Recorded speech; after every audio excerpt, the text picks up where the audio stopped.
திருச்செந்தூர் கோவிந்தம்மாள் ஆதித்தனார் மகளிர் கல்லூரியில் 2026-2027 கல்வியாண்டிற்கான மாணவர் சேர்க்கை நடைபெறுகிறது.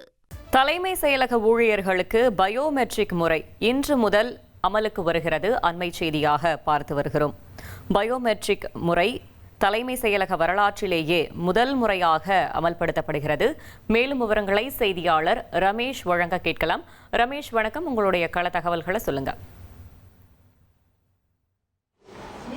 சென்னை தலைமைச் செயலகத்தில் பணியாற்றக்கூடிய மனித மேலாண்மை துறை பணியாளர்களுக்கு இன்றையிலிருந்து பயோமெட்ரிக் வருகை பதிவு அமலுக்கு வந்திருக்கு.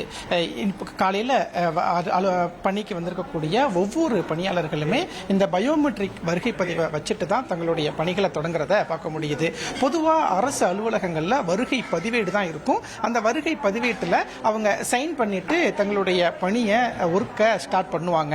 ஆனால் ஜூன் 1ஆம் தேதியிலிருந்து மனிதவள மேலாண்மை துறையில் பணியாற்றக்கூடிய அரசு உயர் அதிகாரிகள் உட்பட அனைத்து அலுவலர்களுக்குமே பயோமெட்ரிக் வருகை பதிவு கட்டாயம் அப்படிங்கிற ஒரு உத்தரவு சமீபத்தில் கொடுக்கப்பட்டிருந்தது. இன்னைக்கு அது அமலுக்கு வந்திருக்குங்கிறதையும் பார்க்க முடிகிறது. நாம பார்க்கக்கூடிய இந்த காட்சி தான் அந்த பயோமெட்ரிக் வருகை பதிவு. முகத்தை வைத்து அடையாளம் காணக்கூடிய வருகை பதிவு இருக்கு. அதே மாதிரி கை ரேகையை வச்சு அடையாளம் வருகை பதிவை கணக்கிடக்கூடியதும் இருக்குதா பார்க்க முடிகிறது. மனிதவள மேலாண்மை துறையில் மட்டும் இன்னிலிருந்து அமலுக்கு வந்திருக்கு. படிப்படியா மற்ற துறை சார்ந்த வருகை பதிவேட்டுக்கும் இந்த பயோமெட்ரிக் கட்டாயமாக்கப்படும். அது விரைவில் கொண்டு வரப்படும் அப்படிங்கிற ஒரு தகவலும் அரசு வட்டாரத்தில் தெரிவிக்கப்படுறத பார்க்கிறோம். தலைமைச் செயலகத்தை பொறுத்த வரைக்கும் முதலமைச்சருடைய அலுவலகம் அறை இருக்கு, துறை சார்ந்த அமைச்சர்கள் அறை இருக்கு, 54க்கும் மேற்பட்ட IAS அதிகாரிகளுடைய அலுவலகம் அறை இருக்கு, 5000க்கும் மேற்பட்ட அரசு பணியாளர்கள் தலைமைச் செயலகத்தில் பணியாற்றுறாங்க.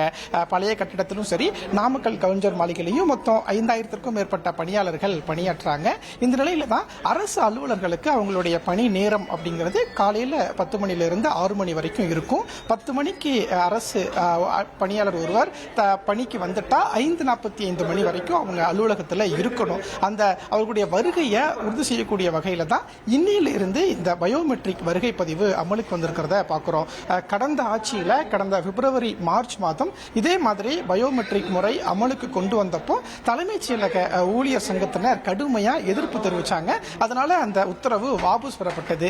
இந்த நிலையில புதிய அரசாங்கம் தவேக அரசாங்கம் ஆட்சிக்கு வந்த நிலையில இப்போ முதல் முறையா தமிழக தலைமைச் செயலக வரலாற்றிலேயே முதல் முறையா தலைமைச் செயலகத்தில் பணியாற்றக்கூடிய அரசு ஊழியர்களுக்கு பயோமெட்ரிக் வருகை பதிவு அமலுக்கு வந்திருக்கிறத பார்க்கிறோம்.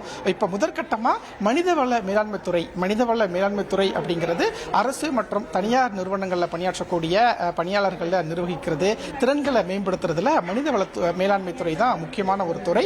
அதனால இப்ப முதற்கட்டமா மனிதவள மேலாண்மை துறையில இந்த பயோமெட்ரிக் வருகை பதிவு அமலுக்கு வந்திருக்கு. வரக்கூடிய நாட்கள்ல படிப்படியா மற்ற துறைகள்லையும் இந்த வருகை பதிவேடு அமலுக்கு வரும்னு சொல்லியிருக்கிறாங்க. தனியார் அலுவலகங்கள்ல பணியாற்றக்கூடியவங்களுக்கு இந்த செயல் எல்லாமே தெரியும். தனியார் அலுவலகத்தில் பணியாற்றுறவங்க அலுவலகத்துக்கு வந்தா இந்த பயோமெட்ரிக் வருகை பதிவை தான் பயன்படுத்துவாங்க.